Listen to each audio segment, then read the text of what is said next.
Aniho, ang meriendahin namin ngayon din sa bukid mga kamangyan. Kaya naman, for the go! So ayun mga kamangyan, ang dami hong sili at bawang din. Gawa ng ariho ay agamitin mamaya sa paggawa ho ng sauce ng fried noodles natin. Bawang ho, binili namin sa palengke. Pero aring mga sili, pinitas-pitas lang ho din sa paligid namin. Hindi ka napapakinabangan na yung mga tanim-tanim. So ngayon, ang inagawa ho namin din mga kamangyan, natagtag ho namin yung parang tangkay doon ho sa sili. Tapos yung bawang naman ho ay inabalatan na. Gawa ng mamaya ho yan ay agamitan ng food processor para talagang pinong-pino. Wow, pinong-pino. Medyo matagal-tagal pa nga ni ho yung paghihimay ni nanay doon mga kamangyan. Kaya kako, ay magasimula na rin naman ako ng pagluluto. So ayan, kinuha ko na nga ni ho pala yung egg noodles ng Good Life. Kasi kapag garning fried noodles mga kamangyan, egg noodles ho talaga yung inagamit. Pag may handaan din ho kami din, madalas talaga yan yung gamit namin mga kamangyan. Gawa nga ni ho na mas healthy yan. Kumpara doon sa nakasanayan natin na pansit canton. Kasi nga ni ho, gawa ari sa real eggs. Magandaan din ho pala din ng mga kamangyan. Ari ho ay steam, not fried. O di ka talaga naman pasabog. Ay, sana all. So ayan, bali segundo nga nila ho pala yung pagpapakulo diyan mga kamangyan. Para nga ni ho, hindi man malutak ng sobra-sobra. Pwede nga nila ho yan ilagay ng konti doon sa mainit na tubig. Kumbaga palambutin lang ng konting-konti. Kasi nga ni ho, mamaya ay alutuin pa naman niya, naprituhin pa. Tapos after ho niyan, abuhusan lang niya ng tubig. Tapos apalamig-lamigin ng very very light. Ay, for the go. Bali nagsimula na rin ho pala si Ate Tintindini na pinuhin nga ni ho aring sili at saka yung bawang. Sadya ho palang madami-dami aring mga kamangyan. Gawa nga ni ho na magaluto kami ng chili garlic. Hindi na lang ho pang sauce mamaya, kundi pang stock na rin ho namin din sa amin. Gawa ng maihilig ho talaga kami sa chili garlic. Sa tunay din ho pala mga kamangyan, medyo marami-rami ho yung sauce ng fried noodles. Siguro ho nasa 10 o kaya naman ay lampas pa. Kasi syempre yung customer ho yung mapili kung ano yung gusto niyang sauce, kung lahat bagayaan. Pero kami ho din sa bukid, 3 lang ho yung sauce na agawin namin.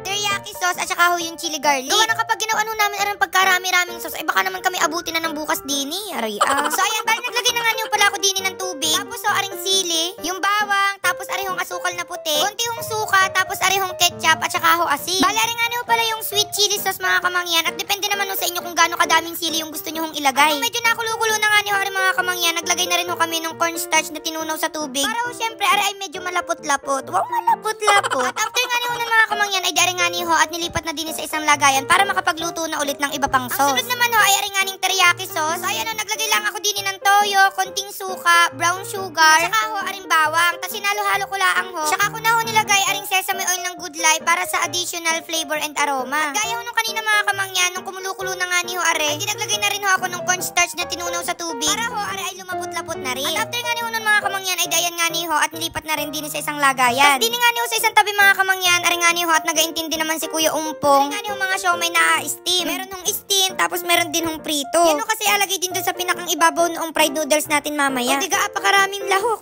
Yung uli ko nga yung palang alutuin din ng mga kamangyan, ayun nga yung chili garlic. Kaya ayan, at naglagay na ako ng maraming mantika. Tapos aring bawang, grabe, pagkadami-dami. Kailangan kasi talaga ay marami yan mga kamangyan. Gawa nang yan naman yung bida, yung sili at saka ang bawang. Buti na nga nila ang din ho at medyo mura-mura pa yung bawang ngayon. At after saka ako na sinunod din ni aring nga hong sili. Medyo nalayo-layo pa nga ako diyan mga kamangyan. Gawa nang yung usok niyan kapag tumama sa mata ay medyo masakit din, mahapdi. Naglagay na rin ho pala ako diyan na rin nga yung liquid seasoning, asin. Para nga yung masumarap, ayan, naglagay na rin ho ako na ring oyster sauce ng Good Life. Kasi ayan, naglagay na rin ho ako diyan ng paprika. Ay, sabi ko nga sa inyo kanina mga kamangyan, kaya ho medyo marami-rami aring chili garlic. Kasi nga pang stock na rin ho namin din. Ewan ko, pero sobrang nakakagana talaga ng pagkain kapag ay ang may chili garlic. So nagbili-bili na rin ho kami kanina ng lagayan yung bote. Tapos mamaya abenta ko sa mga kasamahan ko din. Hala, ginawang negosyo. So ayan, bali magaluto na nga pala ako ng fried noodles din mga kamangyan. Inuna ko hong ilagay din aring nga hong toge. At kapag garni daw nga yung fried noodles, mas maraming toge ay mas masarap. At ayan, nilagay ko na rin ho din aring ating egg noodles. Kadalasan ho pala sa pagluluto ng garni mga kamangyan, yun bagang utay-utay, yung inapaglutuan ng mga